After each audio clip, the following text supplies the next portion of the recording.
السلام علیکم دوستو، میں محمد مصطفیٰ علی سروری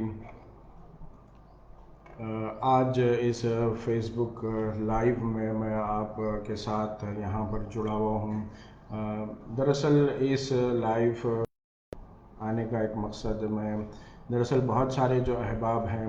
ان کی یہ درخواست یا ان کی یہ فرمائش ہوتی ہے کہ اخبارات میں کالم لکھنا اپنی جگہ ٹھیک ہے، لیکن اخبارات کے مقابلے میں سوشل میڈیا کے ذریعے سے بہت سارے لوگوں تک اپنی بات پہنچائی جا سکتی ہے۔ تو میرا آج کا جو موضوع تھا یا آج کا جو ٹاپک تھا، دراصل وہ اس ہفتے شائع ہونے والے میرے اتوار کے کالم سے ریلیٹڈ تھا۔ اس اتوار کو روزنامہ منصف میں نے ایک کالم اپنا مضمون لکھا تھا، جس میں نے ایک اہم موضوع کی طرف نشاندہی کی تھی۔ دوستو، اس موضوع کا جو عنوان میں نے تجویز کیا تھا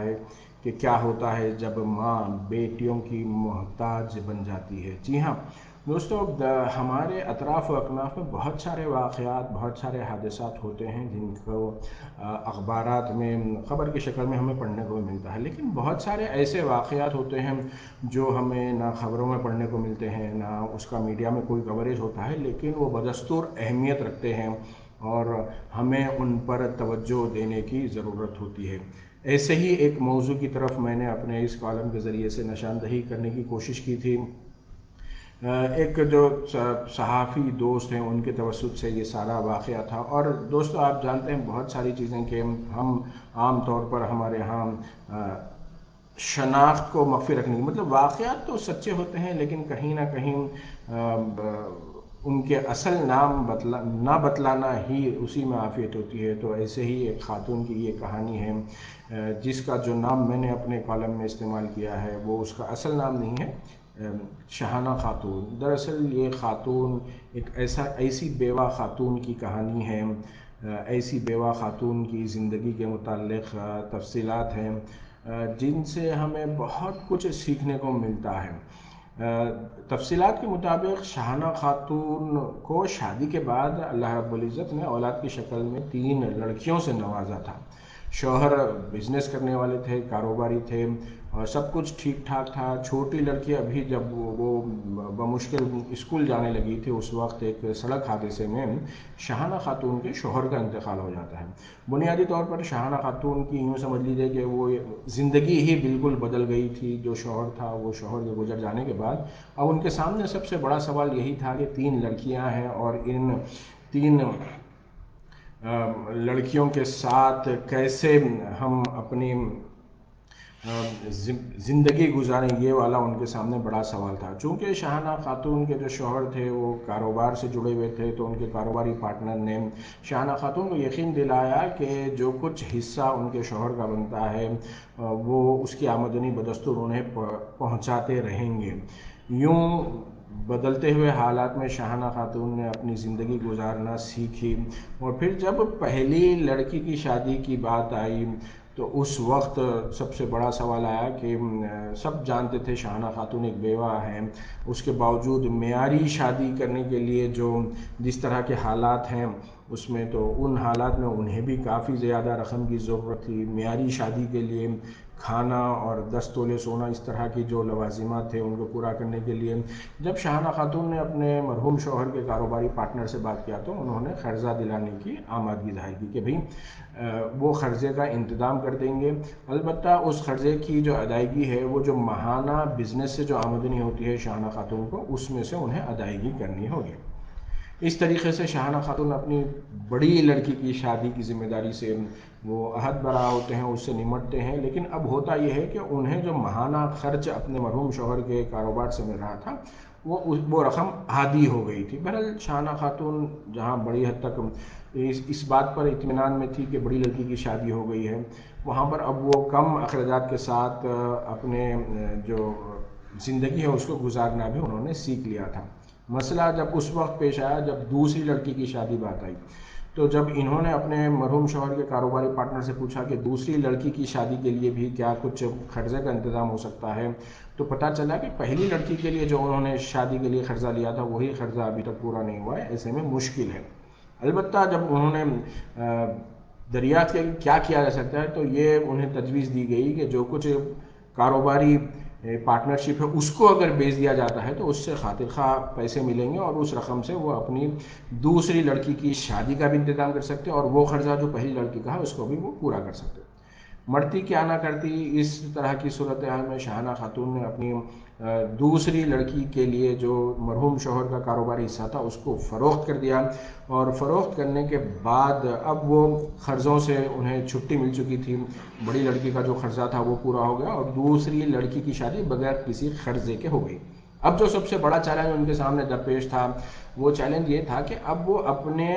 تیسری لڑکی اور اپنے خرچے کے لیے اخراجات جو ہیں ماہانہ وہ کیسے پورا کریں گے۔ تب کسی نے انہیں مشورہ دیا کہ اتنا بڑا گھر ہے، 2 لڑکیوں کی شادیاں ہو چکی ہیں، تو وہ اب اپنے گھر کا آدھا حصہ کرائے پہ دے کر آگے بڑھنے کا کوئی نہ کوئی راستہ نکال سکتی ہے۔ تو شاہانہ خاتون نے اپنے گھر کا آدھا حصہ کرائے پہ دے دیا۔ اس طریقے سے وہ اب اپنی تیسری لڑکی کے پیچھے مرکوز تھی، اور وہ چاہتی تھی کہ بھئی تیسری لڑکی کی بھی خیر و خوبی سے شادی ہو جائے۔ وقت گزرتا رہا، اور پھر ایک مرحلہ ایسا آیا کہ تیسری لڑکی کی شادی کے بعد بھی ایک معیاری رشتہ، لڑکا باہر تھا، تعلیم یافتہ تھا، انہوں نے اپنی اس تیسری لڑکی کو بھی گریجویشن کا کورس کروایا تھا، تو رشتہ بہت اچھا تھا، وہ اس کے لیے تیار ہو گئے۔ لیکن یہاں پر بھی مسئلہ یہ تھا کہ جو معیاری شادی کے نام پر انہوں نے اپنی 2 بڑی لڑکیوں کو 10 تولے سونا دیا تھا، اب وہ تیسری لڑکی کی شادی کے آتے آتے وہ سونے کی مقدار 15 تولے ہو گئی تھی، اور جو اخراجات تھے وہ بھی بڑھ گئے تھے۔ ایسے میں کیا کرتے، تو انہوں نے پہلے اپنی 2 بڑی لڑکیوں سے پوچھا کہ بھئی کیا وہ اپنی بہن کی شادی کے لیے کچھ مدد کر سکتے ہیں، تو انہوں نے زیادہ کچھ کرنے سے معذرت چاہ لی۔ البتہ یہ مشورہ دیا کہ امی جو گھر، جس میں شاہانہ خاتون کو جو اپنے شوہر کی طرف سے گھر ملا تھا جہاں پر وہ رہ رہی تھی اور اسی کو انہوں نے کرائے پہ دیا تھا، اس کو فروخت کرنے کا مشورہ دے دیا گیا کہ اب آپ کے پاس بچا ہی کیا ہے، بھئی ایک ہی لڑکی ہے، اس کی بھی شادی ہو جا رہی، تو اب آپ اپنا گھر فروخت کر دو۔ اب شاہانہ خاتون کے لیے مسئلہ یہ تھا کہ اگر وہ اپنا گھر بھی فروخت کر دے تو اس کے بعد رہنے کہاں جائے۔ اس سوال کے جواب میں بڑی لڑکی نے کہا کہ امی آپ کے لیے ہمارے گھر کے دروازے کھلے ہیں، آپ جب چاہیں ہمارے گھر آ کے رہ سکتے ہیں۔ اخبار میں جو مضمون لکھنا ہے، کالم لکھنا ہے، اس کا انداز الگ ہوتا ہے۔ میں یہ چاہتا ہوں کہ جو ساری بات چیت ہے وہ آپ لوگوں کو بھی بتاؤں، اور کم وقت میں وہ جو پیغام ہے وہ پیغام آپ لوگوں تک پہنچاؤں۔ بہرحال کسی طریقے سے شاہانہ خاتون اپنا جو گھر تھا، اپنے شوہر کے انتقال کے بعد جو ملنے والا ایک بڑا جو ایسٹ تھا وہ بھی فروخت کر دیا، اور اس سے انہوں نے اپنی تیسری لڑکی کی بھی شادی کر دی۔ اور انہوں نے چونکہ جس سے سودا کیا تھا اس سے کچھ وقت بھی مانگا تھا، تو شادی کے 3 مہینے کے بعد پیسے انہیں مل گئے تھے، 3 مہینے کے بعد گھر انہیں خالی کرنا تھا۔ اور وہ گھر خالی کر کے جب اپنی سامان کے ساتھ بڑی بیٹی کے ہاں شفٹ ہو گئی، تو بڑی لڑکی نے کہا کہ بھئی گنجائش نہیں ہے، بہت سارا سامان، آپ اپنے بس کپڑوں کے ساتھ ہمارے پاس آ سکتے ہیں۔ اور یہاں پر شاہانہ خاتون کو اب جو رہنا تھا وہ اپنی نواسیوں کے ساتھ ان کے کمرے میں رہنا تھا۔ شاہانہ خاتون وہاں پر رہنے لگی، لیکن جلد ہی اس بزرگ خاتون کو معلوم ہو گیا کہ جو نواسیاں ہیں وہ ان سے 2-1 گھنٹے مل کر وقت گزارا جا سکتا ہے، لیکن ان کے ساتھ رہنا، ان کے ساتھ سونا بڑا مسئلہ تھا، چونکہ ان کی مصروفیات، ان کے جو اوقات کار تھے وہ بالکل الگ تھے، اور ان کے صبح و شام کے جو اوقات تھے وہ الگ تھے۔ اس پس منظر میں بڑا مسئلہ درپیش ہو گیا، تو شاہانہ خاتون نے کیا کیا کہ لڑکیوں کے کمرے سے وہ ڈرائنگ روم میں شفٹ ہو گئی۔ لیکن ان کے لیے مسئلہ یہ تھا کہ جو کامن ٹائلٹ ڈرائنگ روم میں تھا وہ یہ استعمال نہیں کر سکتی تھی، ان کو ضعیفی کے سبب یا گھٹنوں میں درد کے سبب کموڈ کا استعمال کرنا ضروری تھا، جو کہ ان کی نواسیوں کے کمرے میں ہی موجود تھا۔ اب وہاں پر بہرحال لڑکیوں کو، یہ ضعیف خاتون تھی اور بار بار بیت الخلاء استعمال کرنے کی ضرورت ہوتی تھی، رات کے وقت جانا پڑتا تھا، تو یہ جب کبھی اپنے نواسیوں کے کمرے میں جاتی بیت الخلاء استعمال کرنے تو وہ لائٹ کھول دیتی تھی، اور وہ رات میں نانی کا بیت الخلاء استعمال کرنے کے لیے لائٹ کھول دینا نواسیوں کے لیے بڑا تکلیف دیتا تھا۔ پھر ایک مرحلہ ایسا آیا کہ نواسیوں نے اپنے کمرے کو اندر سے بند کرنا شروع کر دیا۔ نتیجے میں اگر رات کے وقت نانی کو بیت الخلاء جانا ہے تو وہ مجبوراً وہ جو بیت الخلاء کامن ہے اس کو استعمال کرنا، جہاں پر نیچے بیٹھنا اٹھنا ان کے لیے مسئلہ ہو گیا تھا۔ بہرحال اس طریقے سے جب حالات خراب ہوئے تو آخر کار مجبوراً یہ خاتون اپنی بیٹی کا گھر چھوڑ کر، کیونکہ بیٹی بھی اس بات کو سننے کے لیے یا سمجھنے کے لیے تیار نہیں تھی، تو مجبوراً وہ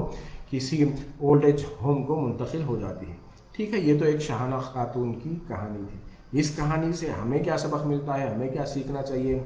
دراصل یہاں پر جو چیز غفلت ہو رہی ہے مسلم کمیونٹی سے وہ یہ ہے کہ مسلمانوں کے ہاں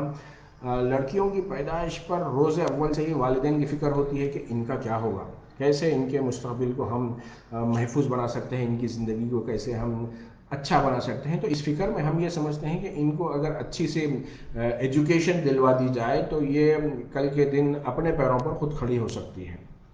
اور یہ ایجوکیشن دلانے کے چکر میں ہم جو بنیادی جو پہچان ہے بحیثیت مسلمان، وہ پہچان یاد دلانا بھول جاتے ہیں. اور اس کے نتیجے میں کیا ہوتا ہے کہ بچے ہو یا بچیاں وہ دنیا کی اعلیٰ تعلیم سے تو آراستہ ہو جاتے ہیں، لیکن انہیں نہ بیوہ ماں کا درد سمجھ میں آتا ہے، نہ وہ ذمہ داری سمجھ میں آتی ہے. ہر کوئی کہتا ہے کہ بھئی میں کیوں، دوسرا کیوں نہیں. تو یہاں پر جو غفلت مسلم کمیونٹی میں ہو رہی ہے وہ یہ ہے کہ یقیناً تعلیمی ادارے تعلیم دلانا چاہیے، عصری تعلیم دلانا چاہیے، لیکن تربیت دینا تعلیمی اداروں کا کام نہیں ہے. اگر تربیت یہ تعلیمی اداروں میں ہوتی تو پھر جو پیسے فیس کے نام پر ہم جو بڑے بڑے سو کالڈ اسلامک انسٹیٹیوشن، اسلامی ماحول میں تعلیم دینے والے جو ادارے ہیں وہاں پر ہم جو اپنے بچوں کو بھیجا رہے ہیں تو بچے وہاں سے ویسے ہی اخلاق لے کر باہر نکلتے. لیکن ایسا نہیں ہے. آپ دیکھیے کہ یہ جو ذمہ داری ہے یہ والدین کی، ہم کیا کرتے ہیں. یقیناً ہم یہ سمجھتے ہیں کہ ہم نے نماز سکھا دی، ہم نے قرآن پڑھنا سکھا دیا تو ہم نے تربیت دے دی. لیکن نماز قرآن کے علاوہ نماز پڑھنا چاہیے. قرآن کو ہم نے بغیر سمجھے کے پڑھا ہے، قرآن کو ہم نہیں سمجھتے. اس میں نتیجہ کیا نکلتا ہے کہ بظاہر تو مسلمان ہیں، جمعے کی نماز پڑھتے، رمضان میں روزے رکھتے، قرآن بھی پڑھتے، لیکن جب معاملات کی بات آتی ہے اپنے عملی طور پر جو کرنا ہے تو وہاں پر ہم فیل ہو رہے ہیں. اور اس میں ہم بچوں کو قصور دیں یا پھر ہم اپنا محاسبہ کریں کہ ہم نے کتنے مرتبہ خود قرآن کو ناظرہ پڑھا اور پھر اس کو سمجھ کر پڑھنے کی کوشش کی. کتنے مرتبہ ہم نے اپنے گھر میں مجلس سجائی جہاں پر سیرت النبی صلی اللہ علیہ وسلم کے حوالے سے ہم نے خود پڑھا اور اپنے بچوں کو بھی سکھایا. جب تک کہ یہ اسلامی تاریخ، اسلام کی تعلیمات اور اس حوالے سے فکر کرنے کی ہم کوشش نہیں کریں گے تب تک کہ یہ مسئلہ حل ہونے والا نہیں ہے. اور پھر خاص طور پر جو دعوت ہے، یہاں پر دعوت سے مراد جو انوائٹ کرنا چاہ رہا ہوں میں آپ سب کے اٹینشن کہ وہ یہ کہ جتنی ذمہ داری، جتنی فکر ہمیں لڑکیوں کی شادی کی ہے اتنی ہی فکر ہمیں تربیت کی بھی کرنی ہوگی. کہ نکاح کرنا سنت ہے لیکن اولاد جب ہمارے پاس اللہ رب العزت نے ہمیں نوازا ہے تو اس کی تربیت کرنا ہمارا فرض ہے اور اس حوالے سے ہماری پوچھ ہوگی. تو بظاہر ہم یہ چھوٹے چھوٹے واقعات کو پڑھ کر یا اخبار میں کہانی پڑھ لے کر اس پہ بہت اچھا لکھا ہے یا بہت افسوس ہوا سن کر یا اس میں سے کسی کردار کو برا بولنا وہ کوئی حل نہیں ہے. حل دراصل یہ ہے کہ ہم دیکھیں اپنے اطراف و اکناف میں، اپنے دائرے میں کہ کیا ہم اس طرح کے واقعات کو روک سکتے ہیں، کیا ہم اس بات کو یقینی بنا سکتے ہیں کہ ہم اپنے بچوں کی تربیت کے حوالے سے فکر کریں. بس اسی موضوع پر اس ہفتے کا کالم تھا، اس کا میں نے یہاں پر آج فیس بک لائیو میں آپ کے ساتھ اس کا جو خلاصہ تھا وہ پیش کرنے کی کوشش کی. مجھے نہیں معلوم کہ اس طریقے سے بات کرنا، وہ بات جو آپ نے اخبار میں لکھی تھی، وہ بات جو آپ نے اپنے کالم کے ذریعے سے پیش کی تھی، کیا وہ بات میں اس طریقے سے آپ لوگوں سے روبرو زبانی گفتگو میں کہہ پایا یا نہیں کہہ پایا، لیکن بنیادی طور پر جو موٹی موٹی باتیں ہیں میرے حساب سے مجھے امید ہے کہ میں نے وہ آپ حضرات کے گوش گزار کر دی. بہت شکریہ. اپنا اچھے سے خیال رکھیے گا اور اپنی دعاؤں میں سبھی کو شامل رکھیے گا. السلام علیکم ورحمۃ اللہ وبرکاتہ.